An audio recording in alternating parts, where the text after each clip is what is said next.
Hello everyone, आज मैं लेकर आई हूँ भिंडी की बहुत ही सिंपल सी सब्जी, पर इसका स्वाद एकदम लाजवाब है। सुबह की भागदौड़ में फटाफट से बन जाती है और लंच बॉक्स में भी आप इसे ले जा सकते हैं। तो चलिए देख लेते हैं इसे कैसे बनाते हैं। तो इस मज़ेदार सी सब्जी की रेसिपी को बनाने के लिए मैं ले रही हूँ आधा किलो भिंडी। तो भिंडी को पहले धो लेना है और उसे ड्राई कर लीजिए। भिंडी की जब भी कोई रेसिपी बनाए तो ये प्रोसेस आपको फॉलो करना चाहिए, यानी भिंडी को पहले धो लीजिए और उसे ड्राई कर लीजिए अच्छे से। उसके बाद हमें इस तरह से कट करना है। देखिए छोटे छोटे पीसेस में हम लोग कट करेंगे इसे। और भिंडी अगर आप ताज़ी वाली ले रहे हैं ना, तो उससे ये रेसिपी बहुत अच्छी बनती है। देखिए काट करके इस तरह से तैयार कर लेना है और इस तरह के पीसेस रखने हैं आपको छोटे छोटे, जैसे हम भिंडी फ्राई बनाते हैं ना वैसा। एक पैन में 2 छोटे चम्मच तेल लेना है। तेल कोई सा भी ले सकते हैं आप, इसे सरसों तेल में भी बना सकते हैं और ज़्यादा तेल का इस्तेमाल नहीं करना है। बहुत सिंपल तरीके से हम इसे बनाएंगे। देखिए लगभग तेल होना चाहिए इतना। और तेल के गर्म होते ही हम इसमें डालेंगे आधा चम्मच जीरा और देखिए 2 से 3 लहसुन को हमने कट कर लिया और इसे डालेंगे। चलिए फ्राई कर लेते हैं इसे। लहसुन को बहुत ज़्यादा नहीं पकाना है, बस थोड़ी देर इसे फ्राई करना। हल्का कलर चेंज हो जाने के बाद हम इसमें ऐड करेंगे भिंडी। बस 10 मिनट में ये सब्ज़ी बन कर के तैयार हो जाती है। बहुत आसान है इसे बनाना। भिंडी को ऐड कर लेते हैं और भिंडी डालने के बाद थोड़ी देर हम इसे हाई फ्लेम पे फ्राई करेंगे, बस 2 मिनट तक, ताकि भिंडी है ना वो ड्राई हो जाए। और इसे कवर करके नहीं पकाना है, बस खुला ही रखना है और इसे चलाते रहिए। 2 मिनट तक पकाना है इसे। भिंडी की बहुत सारी रेसिपी मैंने शेयर की है, लिंक दे दूंगी डिस्क्रिप्शन में, आप चेक कर लेना। और ये देखिए भिंडी थोड़ी सी ड्राई हो गई है। तो चलिए इसे अब क्या करना है कि बीच में इस तरह से जगह बना लीजिए, देखिए ऐसे। और यहाँ पे हम डालेंगे कुछ सूखे मसाले। तो आधा चम्मच डालिए हल्दी पाउडर और 1 चम्मच धनिया और जीरा पाउडर मिक्स करके डालिए। चिली फ्लेक्स डालिए। चिली फ्लेक्स ना हो तो आप हरी मिर्च भी डाल सकते हैं यहाँ पे। और ये है कश्मीरी लाल मिर्च पाउडर, जो तीखा नहीं होता, सिर्फ कलर के लिए मैं डाल रही हूँ। और ये देखिए अब हमें इसमें डालना है बेसन। तो बेसन हम डालेंगे लगभग 3 चम्मच।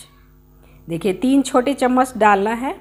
और बीच में इसलिए हमने जगह बनाया था ताकि बेसन है ना वो अच्छे से भुन सके।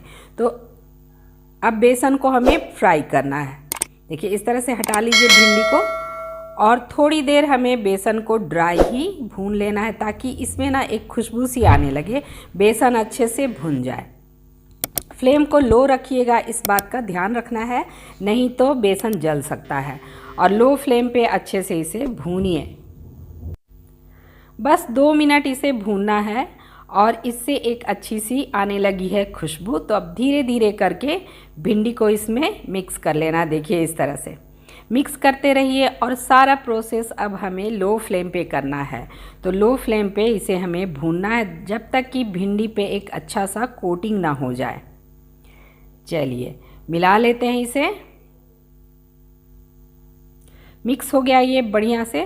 तो अब इस वक्त हमें डालना है 1 मीडियम साइज़ का प्याज, जिसे मैंने रफली ही स्लाइस कर लिया है। तो इस रेसिपी की ये खास बात है कि प्याज बाद में डाला जाता है। आप चाहें तो इसमें शिमला मिर्च भी डाल सकते हैं, उससे भी बढ़िया टेस्ट आता है। तो प्याज को बहुत नहीं पकाना है, बस थोड़ा सा हमें क्रंची ही रखना है। मिक्स कर लीजिए इसे बढ़िया से और लो फ्लेम पे थोड़ी देर प्याज को भूनना है। चलिए अब नमक डाल देते हैं। तो नमक मैंने थोड़ा ज़्यादा डाला है, क्योंकि बाद में हम इसमें दही भी ऐड करने वाले हैं। तो नमक थोड़ा सा ज़्यादा रखिए। अब मिक्स कर लेंगे हम इसे। लो फ्लेम पे भूनते हुए 2 से 3 मिनट हो गए हैं। तो अब इसमें डालना है दही। और देखिए सारी चीज़ें अच्छे से मिक्स हो गई हैं और सब्ज़ी लगभग ड्राई हो गई है। बेसन भी अच्छे से भुन गया है। तो अब हमें डालना है इसमें दही।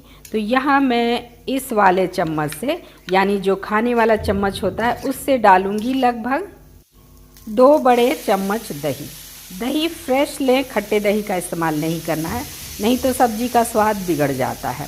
फ्लेम को लो पे ही रखना है और इसे लगातार चलाना है हल्के हाथों से, ताकि दही भी मिक्स हो जाए और ये बढ़िया से ड्राई हो जाए। देखिए लगातार चलाते रहिए ताकि दही फटे नहीं। और अब डालिए 2-3 हरी मिर्च और मिक्स कीजिए, हल्के हाथों से मिक्स कीजिए ताकि भिंडी है वो टूटे नहीं। इसे हमें थोड़ा ड्राई कर लेना। देखिए इस तरह का टेक्सचर होना चाहिए। भूनते भूनते जब ये थोड़ा ड्राई हो जाए तो बस इसमें मिलाइए फ्रेश धनिया। तो है ना, इसे बनाना बहुत आसान। लंच बॉक्स में भी आप ले जा सकते हैं, पराठों के साथ और चपाती के साथ तो बहुत ही बढ़िया लगती है। सब्जी है तो बहुत सिंपल, पर अगर आप इसे बनाएंगे ना तो गजब का टेस्ट आएगा। तो बस इसी बात पे लाइक कर दीजिए और चैनल को कर लीजिए सब्सक्राइब, और साथ ही बेल आइकन को ज़रूर प्रेस कीजिए लेटेस्ट अपडेट पाने के लिए। तो चलिए मिलते हैं नेक्स्ट रेसिपी पे। Till then thanks for watching, bye bye and take care guys.